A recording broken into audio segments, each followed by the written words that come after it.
Hello बच्चों, कैसे हैं आप सभी। चलिए इस वीडियो में हम समझेंगे कक्षा 7 की वर्कशीट नंबर 7 जो कि 11 अगस्त 2021 की वर्कशीट है और आज का विषय है भूगोल। और आज जो हम टॉपिक पढ़ने वाले हैं वो है मानव पर्यावरण। तो चलिए शुरू करते हैं।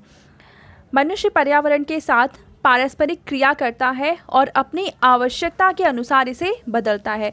जितने भी व्यक्ति हैं, मनुष्य हैं, वो अपने आसपास की चीज़ों के साथ क्या करते हैं, इंटरैक्ट करते हैं, उनके साथ संबंध बनाते हैं और अपनी आवश्यकता के अनुसार उसमें बदलाव करते हैं।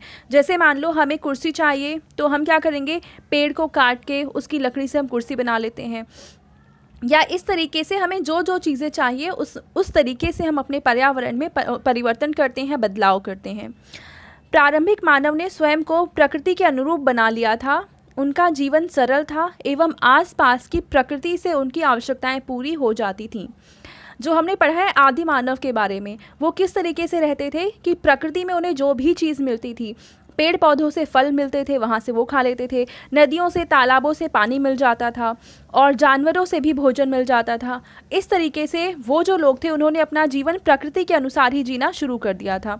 जबकि हम क्या कर रहे हैं कि हम प्रकृति में परिवर्तन ला रहे हैं अपने अनुसार। ठीक है। समय के साथ कई प्रकार की आवश्यकताएं बढ़ी। मानव ने पर्यावरण के उपयोग और उसमें परिवर्तन करने के कई तरीके सीख लिए। यानी हमने अपनी आवश्यकताओं को पूरा करने के लिए पर्यावरण में किस किस तरीके से हम परिवर्तन कर सकते हैं, क्या क्या परिवर्तन कर सकते हैं, वो चीज़ें हमने सीख ली हैं। ठीक है। अब इसके आगे देखो, उसने फसल उगाना, पशु पालना एवं स्थायी जीवन जीना सीख लिया। उसने अपनी आवश्यकताओं से अधिक चीज़ों का उत्पादन या बनाना शुरू कर दिया और उन चीज़ों का व्यापार करना शुरू कर दिया। जैसे मान लो हम रह रहे हैं भारत में, और भारत में जिन चीज़ों की आवश्यकता है हम वो तो बना ही रहे हैं, इसके साथ साथ हम एक्स्ट्रा चीज़ें भी बना रहे हैं और उन वस्तुओं को हम दूसरे देशों में भेज देते हैं। मतलब कि हम उन वस्तुओं का उपयोग करते हैं व्यापार करने में। ठीक है। अब इसके तहत देखो यहाँ पे दे रखा है एक वस्तु विनिमय पद्धति। यह वस्तुओं की अदला बदली का व्यापार है जिसमें धन का प्रयोग नहीं होता। यानी कि एक वस्तु हम लेते हैं और दूसरी वस्तु को हम दे देते हैं। इसके बाद देखो, मुद्रा के आने से वस्तु विनिमय प्रणाली की समस्याएं दूर हो गई। यानी जैसे ही मुद्रा आई, यानी कि पैसे बने, हमने क्या करना शुरू कर दिया कि अब वस्तु के बदले में हम वस्तु नहीं देते थे। देखो वस्तु विनिमय में क्या है, जैसे मान लो मेरे पास है चावल, आपके पास है गेहूँ, तो मैं आपको चावल दूंगी और उसके बदले में गेहूँ आपसे ले लूँगी। ये है वस्तु विनिमय पद्धति।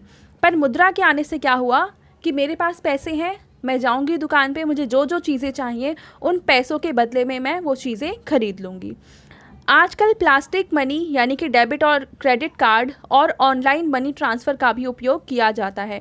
तो ये जो व्यापार के नए तरीके हैं, पैसे वस्तु को खरीदने के नए तरीके अब सामने आए हैं, वो है प्लास्टिक मनी। और प्लास्टिक मनी में क्या क्या चीज़ें आती हैं, डेबिट कार्ड है और क्रेडिट कार्ड है, और ऑनलाइन ट्रांसफ़र जो है वो भी एक नया तरीका सामने आया है। मानव ने अन्य लोगों के संपर्क में आना शुरू कर दिया और अपनी सुविधा और विभिन्न उद्देश्यों के लिए उसने खुद का एक वातावरण बनाया। निम्न चित्र मानव पर्यावरण के कुछ उदाहरण दिखाता है। देखो इस चित्र में हम देख सकते हैं कि मानव पर्यावरण क्या क्या होता है। मानव पर्यावरण में राजनीतिक स्थिति आ सकती है, यानी किसी देश की क्या सीमाएँ हैं, उसका क्या राजनीतिक स्थिति वहाँ पर क्या है, किस तरीके से शासन चलाया जाता है। व्यक्ति आते हैं, परिवार आता है, समुदाय आता है, धर्म है, वहाँ की आर्थिक स्थिति या बैंक हैं, शिक्षा यानी विद्यालय हैं, ये सारी चीज़ें आ जाती हैं मानव पर्यावरण के तहत। ठीक है। अब यहाँ पे देखो हम एक प्रश्न दे रखा है कि लॉकडाउन की परिस्थितियों को याद कीजिए और निम्नलिखित तालिका को पूरा कीजिए। पहला प्रश्न है यहाँ पे, मानव पर्यावरण का वह हिस्सा जो कार्य करता रहा। तो यहाँ पे उन लोगों की सूची बनानी है, यानी मानव पर्यावरण के उस हिस्से को लिखना है जो कि इस लॉकडाउन में भी कार्य करता रहा था।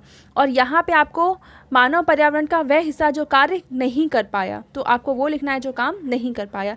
जैसे कि आप लोग खुद हैं, घर में रहे, आप स्कूल नहीं जा पाए, आपके जो टीचर्स हैं वो भी घर रहे, वो स्कूल नहीं जा पाए, लेकिन जो डॉक्टर्स हैं, जो पुलिस के अधिकारी हैं और जो नर्सेज़ हैं वो सारे अपने काम पे बने रहें। तो जिन्होंने काम किया उनका नाम यहाँ लिखेंगे, और जिन्होंने काम नहीं किया, जिन्हें घर में बैठना पड़ा, उनका नाम आप यहाँ पे लिख देंगे। ठीक है, तो जैसे एग्जाम्पल मैं आपको बता देती हूँ, जो कार्य करते रहे वो कौन कौन से थे? डॉक्टर्स थे, हमारी सेनाएं काम करती रहीं, हमारी पुलिस फोर्स जो है वो काम करती रहीं। तो ये सारी चीज़ें यहाँ पे आ जाएंगी। और जो घर पे आ गए, जैसे कि आप लोग हैं, आपके टीचर्स हैं, और कौन कौन से हैं, जैसे कि बस के जो ड्राइवर्स वगैरह होते हैं। तो ऐसी जो चीज़ें नहीं काम कर पाए वो आप यहाँ पे मेंशन कर देंगे। आई होप आपको ये वर्कशीट अच्छे से समझ में आ चुकी होगी। Thank you.